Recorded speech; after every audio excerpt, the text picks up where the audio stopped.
Mommy, a superhero! Wow, Stevie, you want to say hi? Come on, kid. You any tourist? Hey, look, that one's you. No, it's Katniss Everdeen. Let's go. Your problem is branding. No, my problem is you. In this ninja suit, and the people are trying to kill you because of this ninja suit. The whole thing's a problem that I'm going to solve today so I can go home to my family. No, it's branding.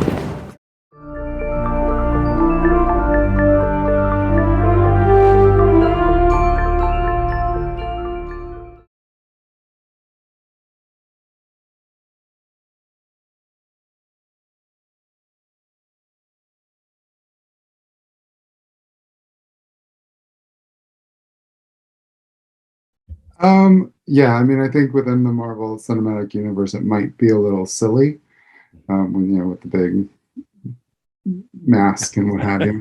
I mean, that said, there's always a way.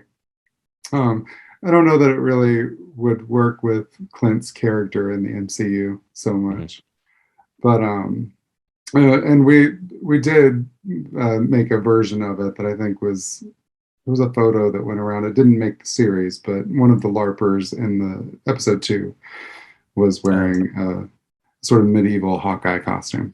I would say the earlier versions of the costumes are a little more armored, sort of based around sort of body armor kind of feeling, where this was based a little bit more around a sportswear aesthetic.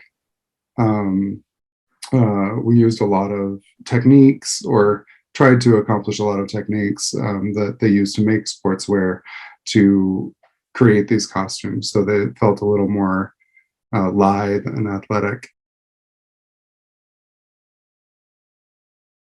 Well, we start with Kate in her she's wearing sort of a track jacket that is purple and sort of nods to the look from the comic books. But our idea with that was that it was something that she trained in. It wasn't necessarily a costume per se, but it's something that she's had and she uses to train in, and it sort of evolves, and when she meets Clint, it evolves into more of a costume in episodes at the end of episode 2 than it was at the beginning of episode 1. And then, of course, she convinces her LARPer friends to create her a brand new costume for episode 6 that is a little sleeker, is a little more high tech. How they make that in 24 hours, I have no idea. But not up to you to worry about. No, fictional world. So, I think it's the story of Kate coming into her own and embracing her role as a superhero, trying it on. And then as she goes through the series and embraces it, the costume becomes more sophisticated. We costumed those as well. Awesome. Yeah, it was wild. I can't imagine we ever would have gotten away with it if the pandemic hadn't happened. But we actually shut down Times Square for a moment and shot that. It was a little wild. We scoured the internet and New York City and everywhere we could think of to find, homemade pieces, costume pieces that we modified so that we could dress those characters. We wanted it to be a little haphazard and silly. It was tricky. We were working with Vincent long distance. He was working in New York on a show. And the costume designer on that show was amazing. We would send things to New York for him to try on and sort of do long distance fittings. And, when we started that process, it was very specifically different from what he looked like in Daredevil. There was obviously the Hawaiian shirt reference from Spider-Man All in the Family, I believe.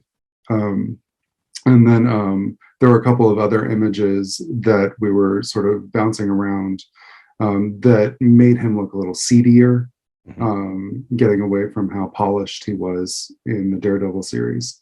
Yeah, it was a great but challenging experience. We went through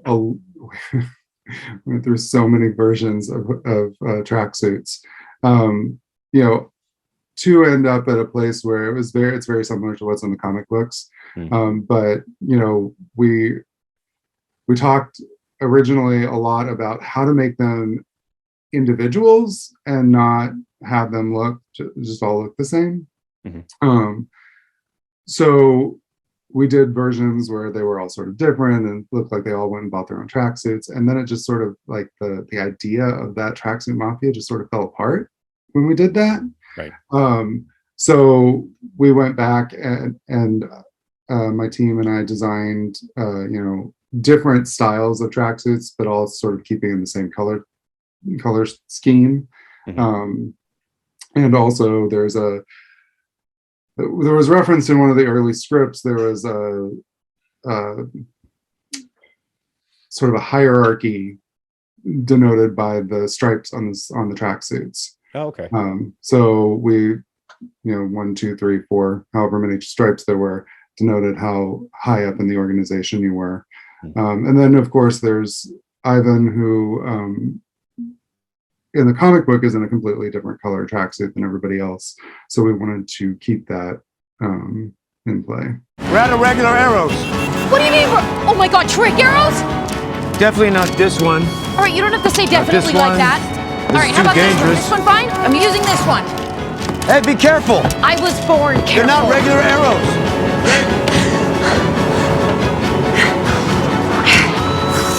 Beanie, Miney, Come on.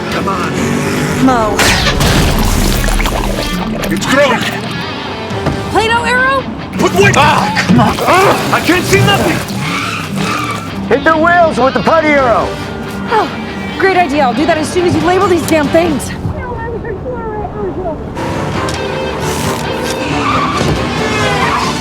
This would be a lot easier if we were facing the other way. You were facing the other way.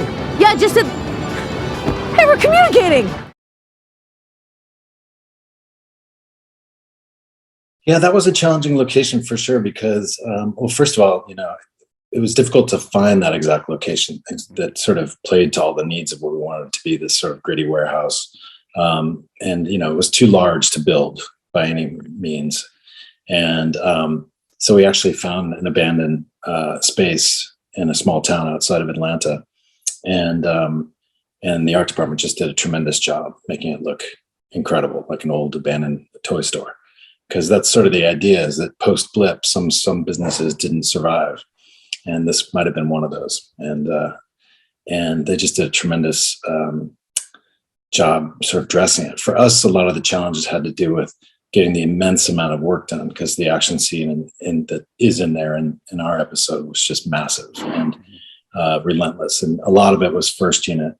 And then we had second unit also shoot quite a bit of the action in there. So, man, I don't know, a couple of weeks of work were in that space. And so it was about scheduling. It also was, quite an expensive location for production to deal with.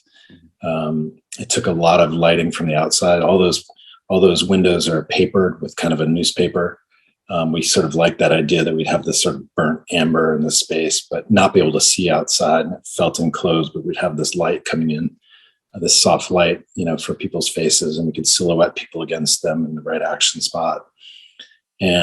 But all that took lighting. Some of it was sunlight, but really we surrounded the place in large lights. And we knew that, that's part of the deal when you're shooting in Georgia is you're always in and out of clouds. Like all summer long, you're in and out of clouds. And so, you needed to keep it even. So we just surrounded the place with big units. And then the other part of it is at, 5:30 at night or 6 o'clock at night, it gets dark and you got to keep shooting. So, but it was an immense amount of space, or immense amount of work to do in that space. The other part I didn't say about some of these larger action sequences is the stunt viz. So the stunt team is massive in the Marvel universe, of course, and they put together their own stunt viz, and they propose ideas to the directors of what a piece of action might look like. The directors will have their ideas of, in this moment, we want them to take out these characters. What if we do this? And then the stunt team sort of builds upon that. Another one, for example, there's a fight sequence on top of a rooftop in the next episode. Yelena and Echo and Kate and Clint, it's all of them and others. And that actually took the directors and myself would go to the stunt studio and lay out what the floor plan of the roof looks like. And then we'd actually work out a lot of the camera moves together ahead of time to see what would work, what wouldn't work, where the actors would need to stand. And it's all very planned. It's not ever a case where, you work out those moments on the day. You might like tweak a piece of action on the day, but it's so complicated with the amount of equipment you need and lighting you need and planning and scheduling of the day that it's very planned out.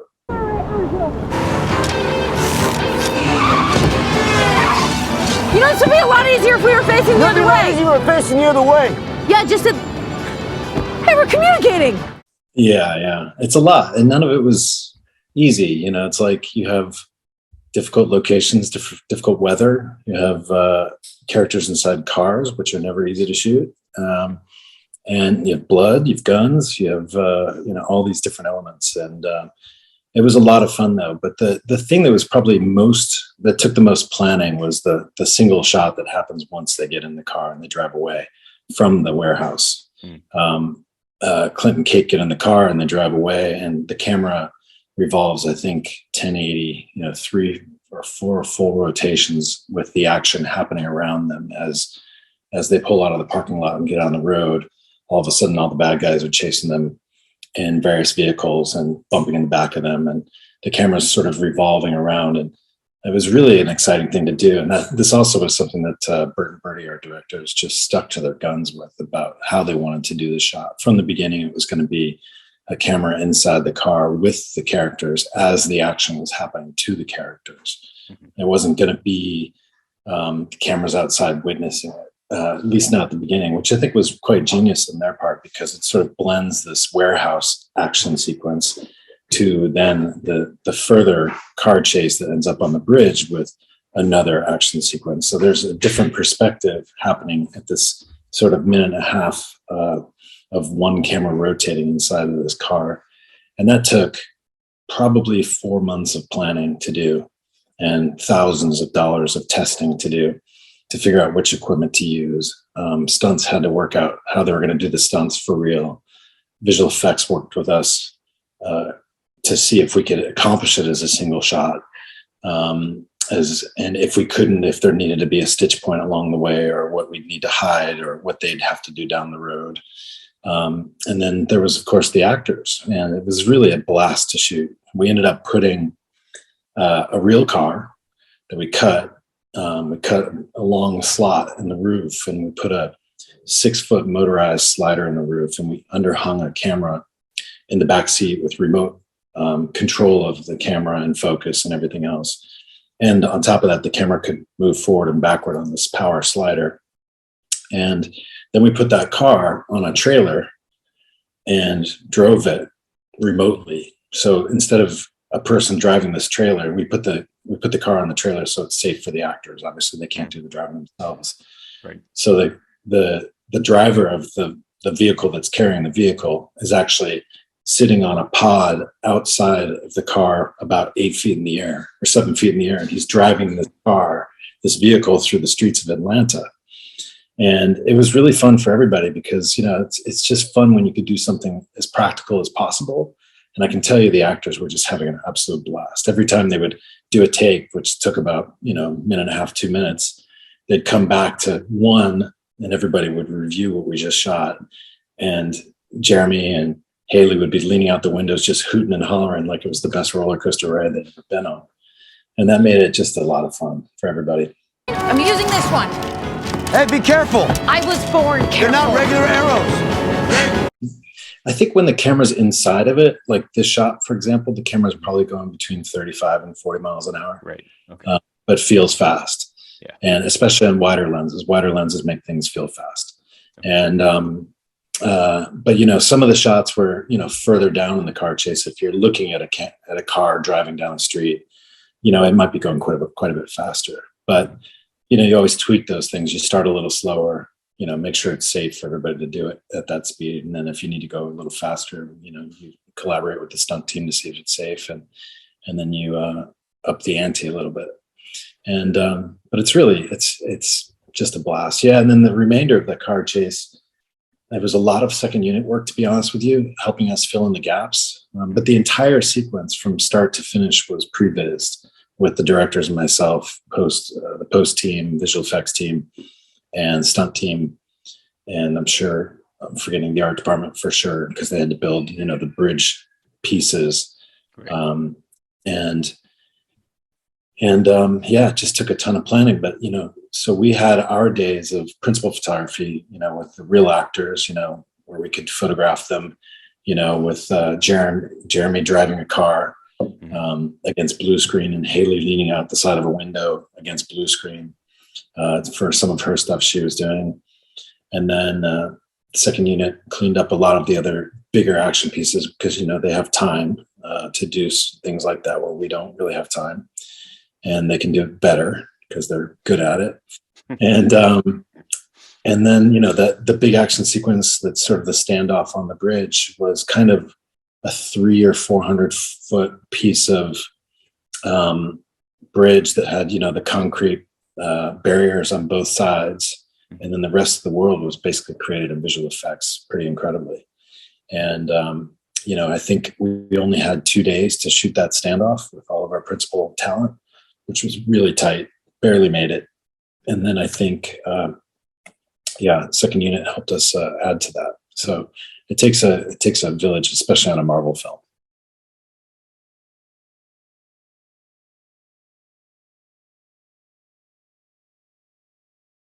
It was so much fun. That was an idea that Rhys Thomas came up with in order to solve a story problem in some of the early drafts of the script, and Clinton, how he deals with family. And he came with this idea and he pitched it to Kevin Feige, and Kevin, I guess, apparently fell in love with it and really pushed to make it happen. You know, when it was just kind of a idea for a conversation, then they came back to it later on. I was like, no, I want to do that. They're like, oh wait, hold on. We have to actually produce a musical now, in addition to, because we did. It's not like just something you can go rent a theater and have a film crew like set up. Like we actually had a whole separate unit, a whole separate production produce this musical, even though it was just one song. So, I mean, it might as well have been 5 songs for the amount of effort it took. But it was just the one song, and it was great. I mean, we would have weekends where we'd go watch the dancers and the choreographer, you know, create the stuff and to the music. And, you know, they brought in, you know, a great composer to create the song, and it was, I mean, I want to say it was pretty hands off in terms of, I wish I could have been more involved, but because it was kind of taken away and given to theatrical production crew, I wasn't involved probably as I should have been. But I mean, we definitely, Rhys and I helped make decisions, you know, with them in terms of, like, we found, you know, the lighting designer, and we talked about color palette and way things should change and how it should feel, how it should look. And I think that was actually a good choice, because I think if the film crew would have done it, it would have looked different. It would not have looked or felt like, you know, a Broadway production. Right. And I think hiring Broadway people to do it makes it look like we just took our cameras into a Broadway production and shot it, which is essentially what we did within the framework of our production. So, and I think that's why it's great. We shot it for 2 days, and yeah, it's a lot of fun. I mean, it was as fun to shoot as it is to watch. I mean, everybody was always smiling. Everybody was super excited to be there. It was a really good time. I started prep a few months before Jimmy Whitaker came on. And during that time, the director I was working with, Rhys Thomas, had started sharing a bunch of imagery from movies of the late 70s, early 80s, mainly ones that took place in New York. I actually created an iPhoto shared iPhoto library. Then each of us would start putting images in it. And when Jimmy started, we shared that library with him and the other directors that he was working with. And it was a place for, it was like this visual database for inspiration, collaboration, so that we could all kind of hone in on the things that we gravitated towards and start developing visuals to talk about. And I think it sort of grew out of that, just talking about references from other movies and TV shows that were in this database, and talking through that, and then talking about other Marvel shows and movies, about things that we liked and maybe thought could be improved. And it really just went from there, and kind of grew out of the set design and the costume design, which created the the palette of what we were going to be pointing the cameras at. And I think all those things combined birthed the visual look that became the show.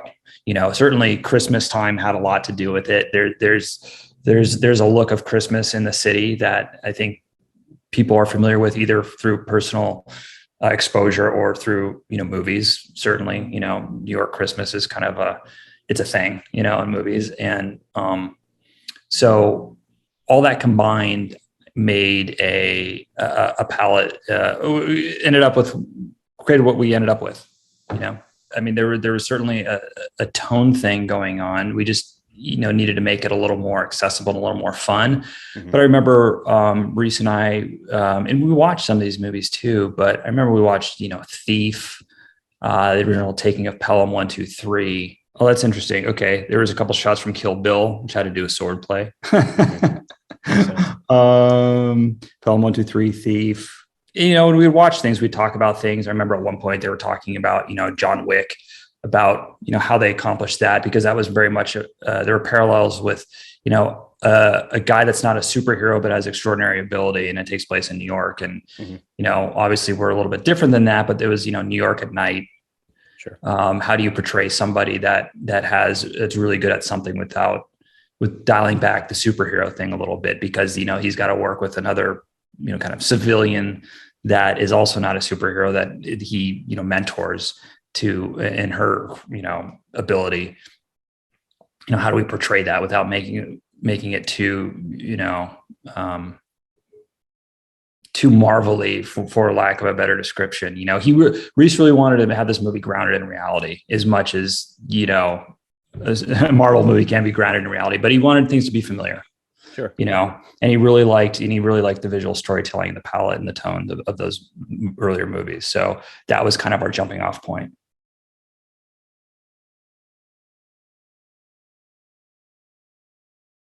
The clock tower scene, it's tricky. There was a heavy CG involvement in that scene.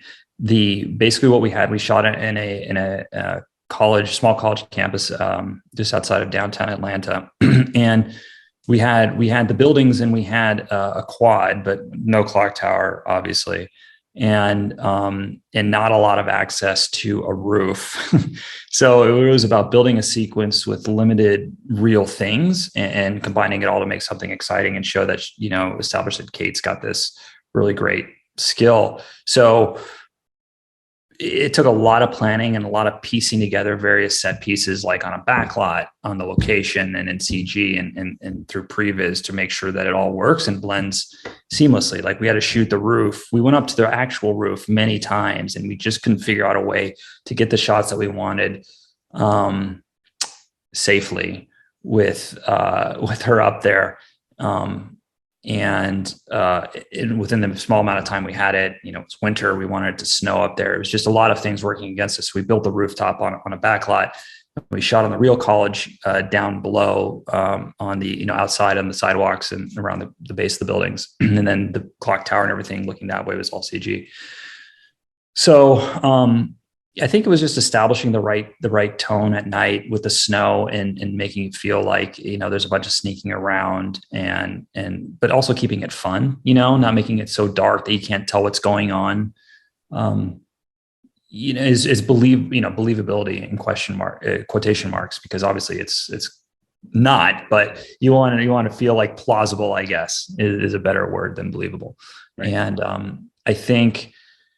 the challenges were just making sure that it felt fun and it looked a little bit dangerous and was exciting to watch. It's the first set piece of the show, so it sets the tone for what's to come, I think. And we didn't want to, go all out with fancy camera work and lighting and things like that. But we definitely wanted to start establishing what the style and the tone for the show was. And I think, we did that, I think, when there's that great slow motion shot where we push into her face right before she fires the arrow, I think that's kind of like, that's kind of the tone of the show, or at least the tone of Kate.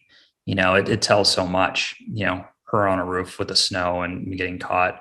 I don't know. And I think it looked pretty good. We spent a lot of time planning it. And it's one of those things that probably comes off as the least complicated thing we did in the show when you're watching it, but it was one of the hardest things for us to shoot and put together. At the end, we spent a lot of time on that.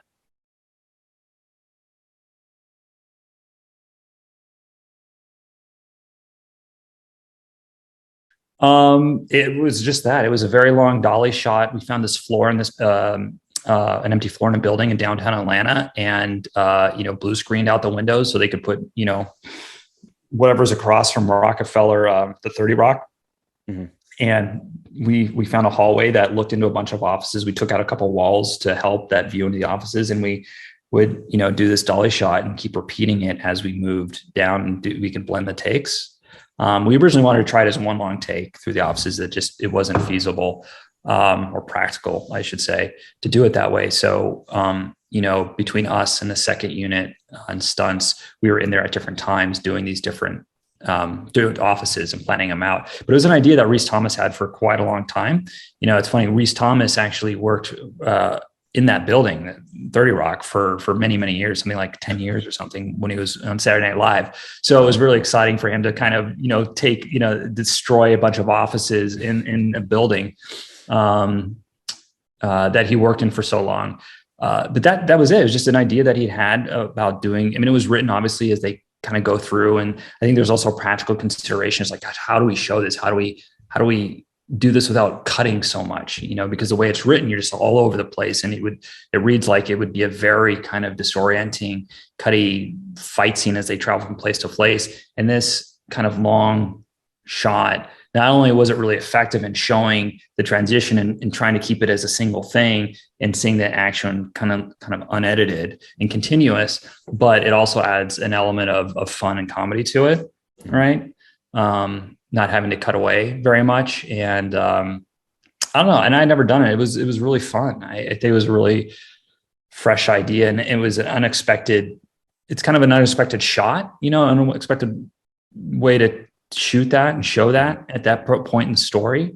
And I like those kind of visual, disorienting visual moments when you're like, oh, that's interesting. That's weird. And it kind of throws you off a little bit, but I think it works really well, particularly since you've just, they've been running around and they were in a party and there's this huge fight going on outside, with more cutting and, to change the visual style in the middle to that long dolly shot, I think was a really great idea. And it was a lot of fun. And it had its own challenges because, again, we shot some of it, second unit shot some of it's with stunt performers, right? Some of it's with the actors. And then we had to make sure it all was seamless. So the camera was always moving at the same speed every time we did it. The lighting was all the same every time we came back to it or when second unit was shooting it. And again, another successful sequence. Look, I don't want you doing any more snooping. You could get really hurt, and we're not talking scrapes on the knee anymore, Kate. Mom, there was more. There was a ninja suit and a street gang, Molotov cocktails. Street gang? It was very grounded, and the story was really tied to Christmas and a sense of home, whatever that might be. And that really became tied to a feeling of New York City and what New York City means to, everybody in general. Like there's so many different facets to it, and working in that, you're working in a very sort of tight box. It's not out in the multiverse like you were saying. And so it really comes down to more of a carefully curated way of interpreting what these kind of familiar New York environments could be like. So a very careful attention to the colors and the textures and the intention of what we're trying to say. Like the backgrounds all really came with a lot of backstory that we created to help kind of fill in the narrative.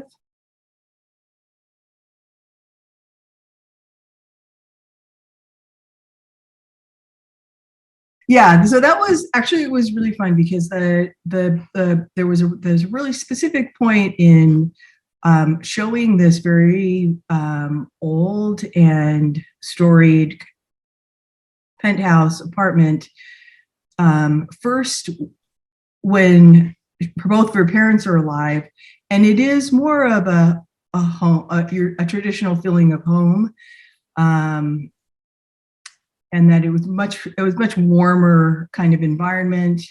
All of the art and the furnishings really were reflecting a sense of a warm sense of feeling. And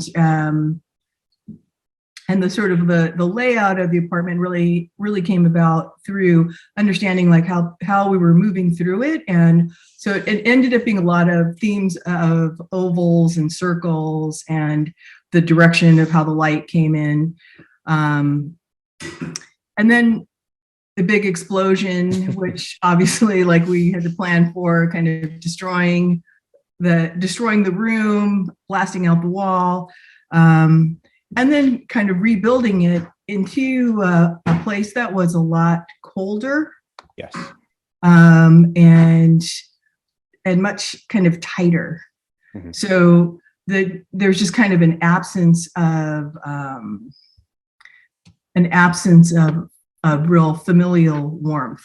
She responded to the tragedy of the events that happened and her husband dying by turning into, evolving into someone who was doing a lot of crime, and she really kind of changed, and that shift is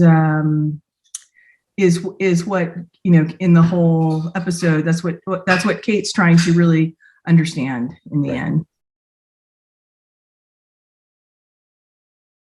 Well, I think so. It's supposed to be an old KB Toys store, so it's like an abandoned toy store. Yep. And I think part of it really came out because we were focusing on Christmas, and all that entails, like all the feelings that happen in Christmas, and also just knowing that we were ending at FAO Schwartz. Mm-hmm. This is kind of like a little a preamble, of what that ultimately was going to be, and so I think what we were trying to evoke were, basically your basic sort of feelings of nostalgia, because those large toy stores don't really exist anymore, but there's something that people remember and think about. And so that was a big part of it. And finding the warehouse building was a big ordeal. It was a hard to find location. And we ended up being about an hour and a half outside of Atlanta.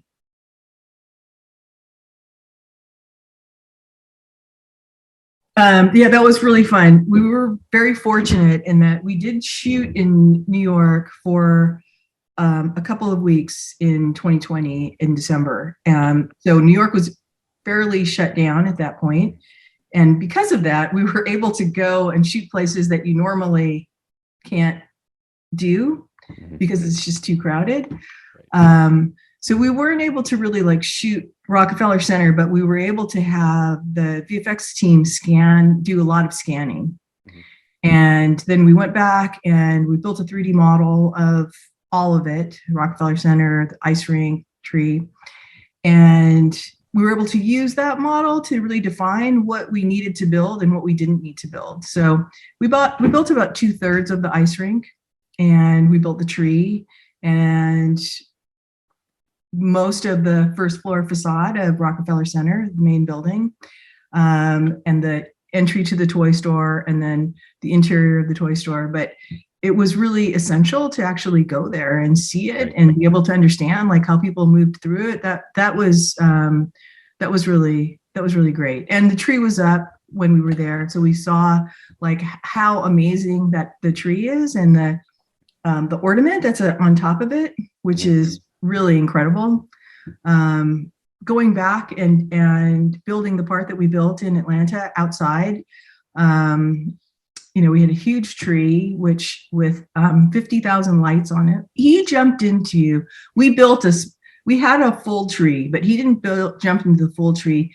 We chopped out a piece of a big tree as a separate rig that he jumped into.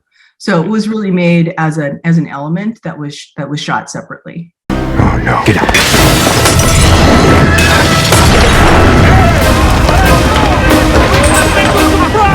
Show yourself! Come on, throw it!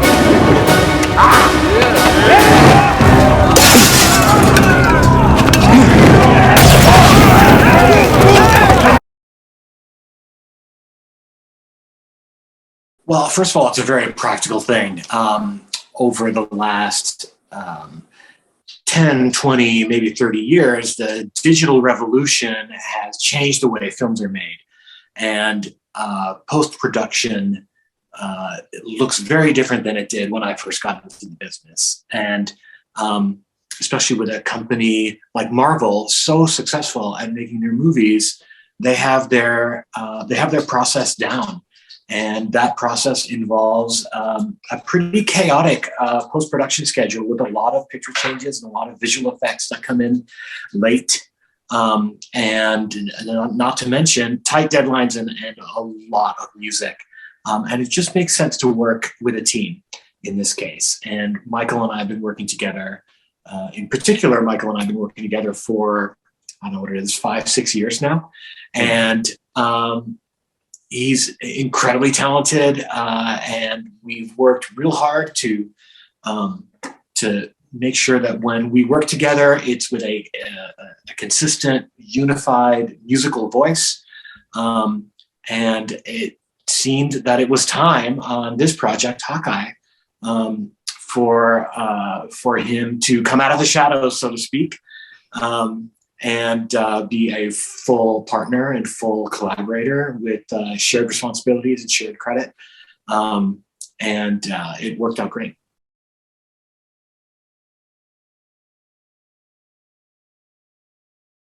I'm going to say I'm the OG pun person. I grew up with my dad making pun after pun. And track titles on soundtracks are a terrific opportunity to scratch that itch a little bit. I have to say, though, just as with the music part of our collaboration, I would say Michael has really grown into the punning part of our collaboration as well. And I feel like Michael was about to give me equal credit for the puns, but that really wouldn't be fair in this case. I have to just give kudos to Michael for coming up with most of those. Yeah, Chris definitely came up with some good ones, and we both enjoy that as part of the process of the scoring process and coming up with titles and kind of making fun with it. And so beginning to look a lot like Clint's mess is a crowning achievement.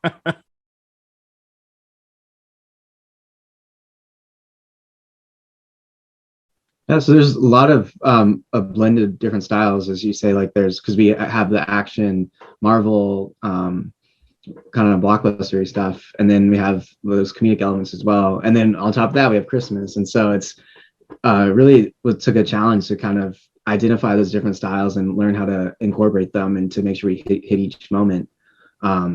And I think we found a good balance of that with the instrumentation, having that kind of heist sort of spy music with a lot of those moments, and then bringing in the orchestral and more Christmassy bells and other parts to kind of add that holiday veneer. I think it's a question also of recognizing that this is a buddy action comedy at heart. And yes, it takes place in New York City at Christmas time, and there's a lot of sneaky scenes that we choose to play as a heist comedy. But I think more broadly speaking, where there are opportunities to keep things light and to remind the audience that the rapport between these two characters is very important. We take those opportunities.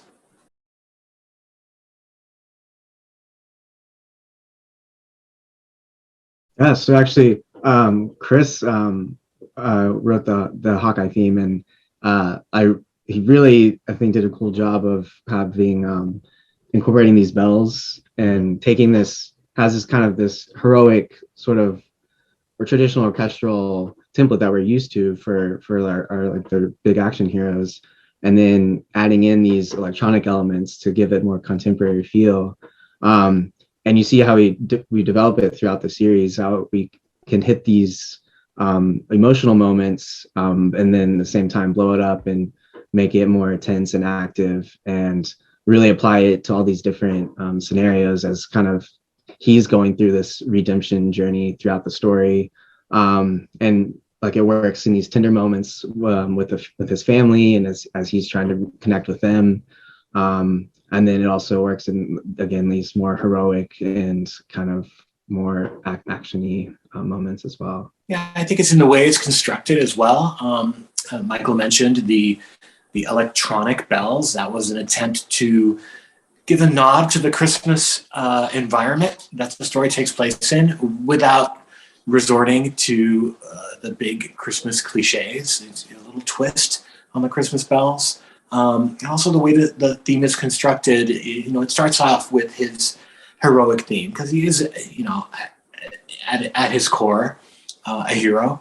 But there's a middle section where the strings take over that's more lyrical, that was specifically designed to evoke the human part, the part of him that feels grief, the part of him that feels sadness, the part of him that feels a need to be redeemed, that feels shame and guilt over some of his past behavior that he's not proud of.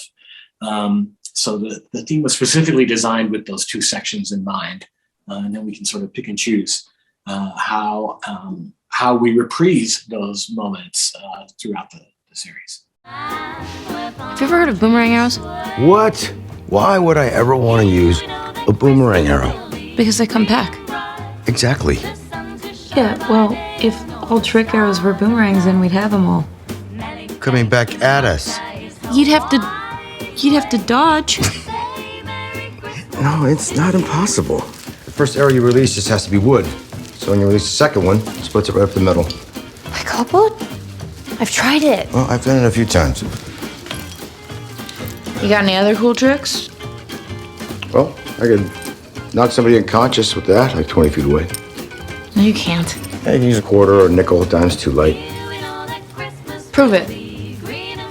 But knock you unconscious. No. I want you to hit something. Fine, live forever without me believing you. I'll just tell every stranger that I see Hawkeye is full of bull.